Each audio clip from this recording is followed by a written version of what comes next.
It gives me enormous pleasure to introduce this next session produced by McKinsey about what makes a city resilient, and here to talk about that, please welcome Jonathan Woetzel. He's a senior partner at McKinsey's Global Institute, and he is here with Muriel Bowser, the mayor of my fair city. Welcome, Washington, D.C. Thank you. Thank you. Thank you for having me. Thank you. It's a great pleasure to be here. Resilience. Yes, it is. Thank you. It's great to see so many people here this morning. Yeah.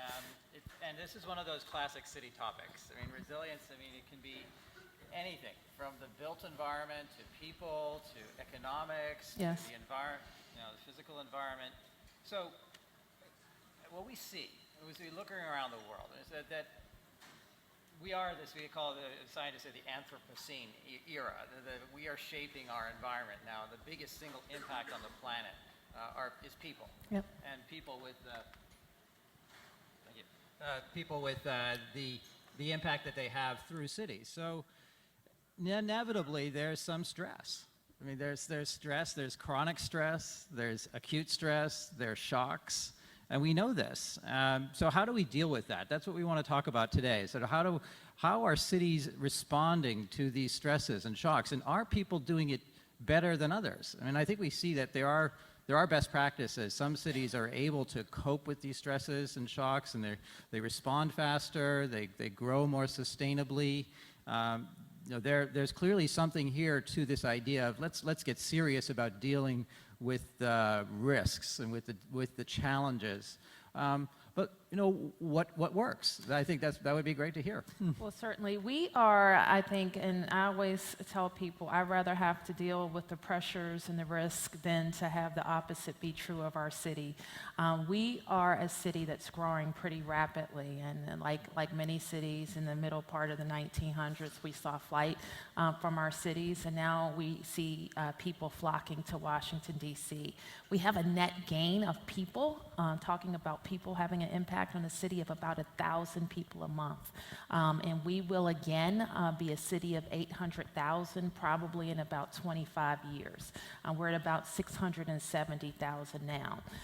So as mayor, you of course have the awesome responsibility of the day-to-day operations for the people who are in your city right now, but you're always thinking about how you're going to get ready and make sure all your systems and infrastructure and your people are ready for that growth.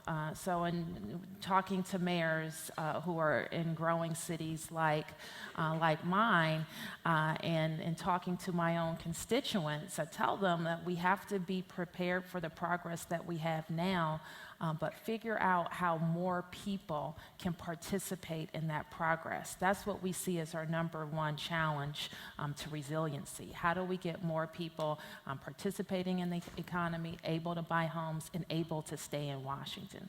Well, let's talk about that then. So economic inequality is one of those chronic stresses. And as you see this growth coming in, you have people coming in who are not all at the same income levels, and you have folks who have been there for a while or also perhaps not all at the same income levels. What are the things that you do that are starting to work to help bring people together? Well, one of the big things that we decided in about 2007 that we were going to have a robust investment in our public education system and really be committed to reform, take on some tough issues, close schools that weren't working, have managed our contracts with our employees, invest in our buildings, and we're starting, that's part of the renaissance that we see in Washington, people coming, families staying. What has been more difficult is making sure that everything that the government can do around affordable housing, we can do. No mayor can say that given the forces of the market that we can make the prices of housing go down, but we can do everything that we can to produce more units. Part of my commitment has been to use $100 million each and every year. I think if Washington were counted among the states, we would have the second biggest housing production trust fund in the country. So that is us working with our private sector partners to build affordable housing. So we're on pace to get that $100 million out the door, have 2,100 units built, 5,000 people housed since I took office in 2015, and another 5,300 in the pipeline. And all of that is a lot for our city, but still is a drop in the bucket for the things we have to do. Housing is, of course, only as good as getting connected to the city. So housing has to go with the infrastructure. And Absolutely. How's that challenge working out? It's challenging to get ready for 800,000 people. Now we have, as part of our regulatory process, a comprehensive plan that we update completely every 10 years, and we have periodic updates in between. And this year, for the first time, we have a whole section on resiliency and how we're getting our infrastructure ready. But just think, I don't know how many people are familiar with Washington, but we do okay with traffic. But we have a lot of traffic. And the idea of adding another 100,000 people without a significant change is daunting. So let's just talk about public transportation, for example. We have a great system. Unfortunately, we haven't invested in it over the last 40 years like we should have, and it is tremendously strained. And when you think about growth in cities, we cannot grow with gridlock. That is a significant challenge in the city and the metropolitan area that surrounds it. And there's some structural difficulties to making those investments. For example, who pays when you have 3 jurisdictions that run the metro system? And we have divergent interest in some cases. So that is another kind of key threat to us. And I know that we're going to have some conversations about also just security threats that cities face. And we are in a unique position in Washington, being the home of the federal government. We host a number of national security events each and every year. We work with our federal partners to keep our cities safe. But we have planned for a lot of on-the-ground attacks, and now we're seeing the attacks come with cyber attacks. So those are things that are also key to our thinking. And when you look at that cyber issue, so this would not be a stress as much like a potential really big shock to the system. You know, how well prepared is the nation's capital? The nation's capital is very well prepared. I'll tell everybody that. But I start thinking about my 33,000 employees and all of the functions that we operate. I will tell you, we had a breakdown in our 911 system written recently in the last couple of months, for example, that really highlighted how the basic things that people rely on, still a lot of human error that can be involved in it. We've set up just physical spaces, not in the best way, but if 911 goes down, it can cripple a city. The traffic light system goes down, it could cripple a city. If there's an attack on the utilities, on the water, or on the electricity infrastructure of a city, it can cripple a city. And all of those things, you'd be surprised, or maybe you wouldn't, that there could be 1 or 2 buttons or an attack from the air that could disable all of them.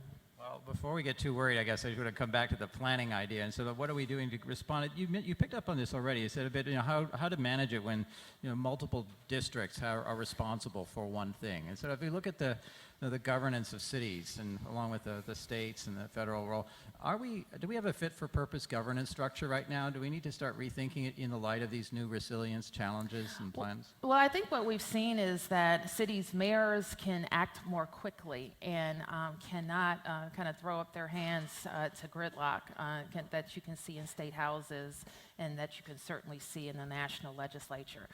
So to the extent that we're getting a lot of the resources that come directly to cities, I think we'll all be better off. Absolutely.